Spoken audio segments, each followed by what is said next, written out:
This clip is brought to you by SaveWithConrad.com.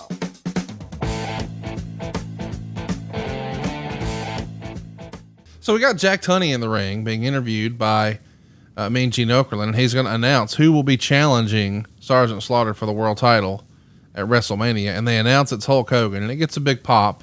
I realize that sounds a little silly, but back in this era, just because you won the Royal Rumble didn't mean you were getting a title shot. That would be implemented years later. Here's yet another promo from Sgt. Slaughter. Sean Mooney's the stick man. Let's track it. Let them cheer, puke face, because they won't be cheering long. Hogan has never faced an opponent like me before. I'll stop at nothing to defend what's mine. I'll stoop to depths lower than anything Hogan or his pukemaniacs could ever imagine.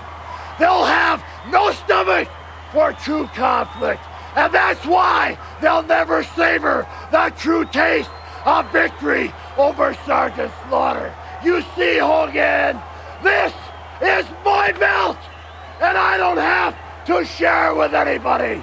I don't care if public sentiment is in your favor. Let the public be damned, because you and all your pukemaniacs are nothing but infidels, and the only terms acceptable to me will be your unconditional surrender. And Hulk Hogan, that, you immortal slime, is in order. We're back in the arena, standing by. I don't know what all those pin-up notes in the back there said. Just Wait, say again? all the pin-up notes in the back of the interview. Oh, yeah. What did it say?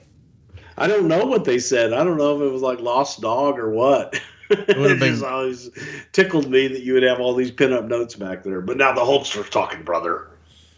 Hulk Hogan here is still the biggest star in wrestling. Who would you say is in the number 2 spot here in February of 91? Who's the second biggest star in wrestling? Well, to me, still Macho Man. But the guy that was going to be number 2 and that was kind of being positioned as number 2 was Warrior. We knew that Randy was going away after WrestleMania, and he was going to, sprinkle the macho dust on Warrior, and Warrior was being positioned for that number 2 spot. Hulk Hogan and Mean Gene. This is about as iconic WWF as you can get, right? Absolutely. And, when you think about just what made Hulkamania and you go back in time, I don't know that, look, it would have made it, but I think that Mean Gene was such an integral part of everything that the Hulkster did. Yeah. I mean, he was like his, if Hogan's, driving the Harley, Mean Gene's in the sidecar.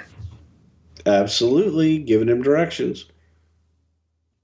In this era, what was the promo process like? I mean, I know you're not walking around handing somebody, a sheet of paper with highlights and bold and italicized and staples. Is it just bullet points? I mean, who's producing? You got 3 minutes, kid. There you Sell go. the main event. Who would have been the agents, if you had to guess, in 1991? I'm sure Pat was around.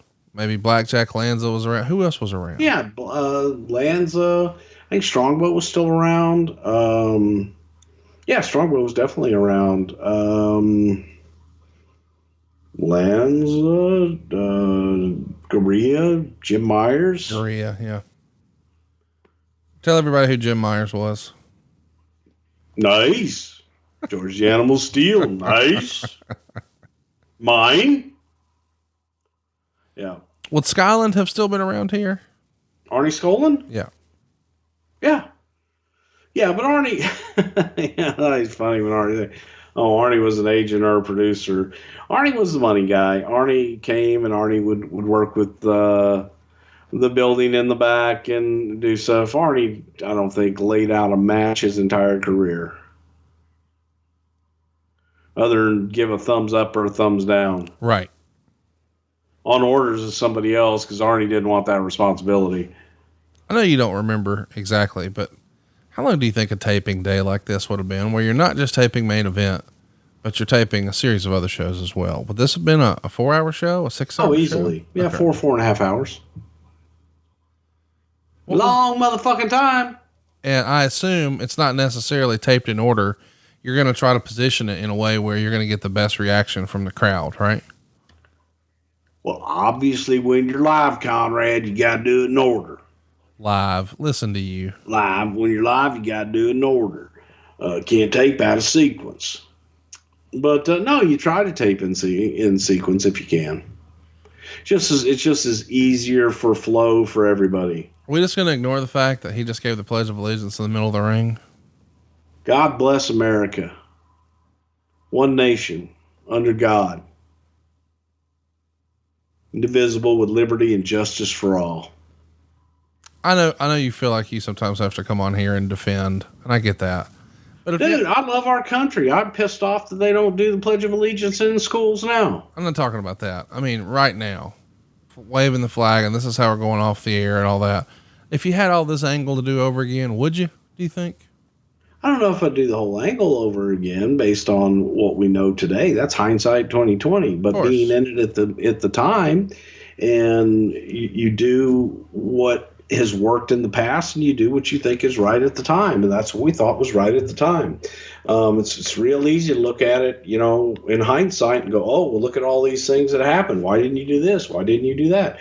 Well, because we didn't have a crystal ball that told us the future. Right. And consistently, when you look at our country and the patriotism, we've always mirrored that. We've always gone to that because it is an easy sentiment to tap into. And back in the day, people loved their country. And they were proud to chant USA. And they were proud to chant and root for someone that represented them in their country.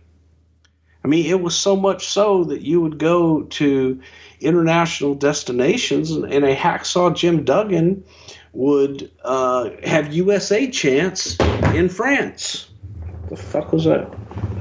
Well, I think that was you giving me the Iggy that we're ready to wind down. That's going to do it for this week's edition of Something to Wrestle with Bruce Prichard. Of course, next week we're going to be back your way, and I'm pretty excited about this because we've had a lot of requests over the years.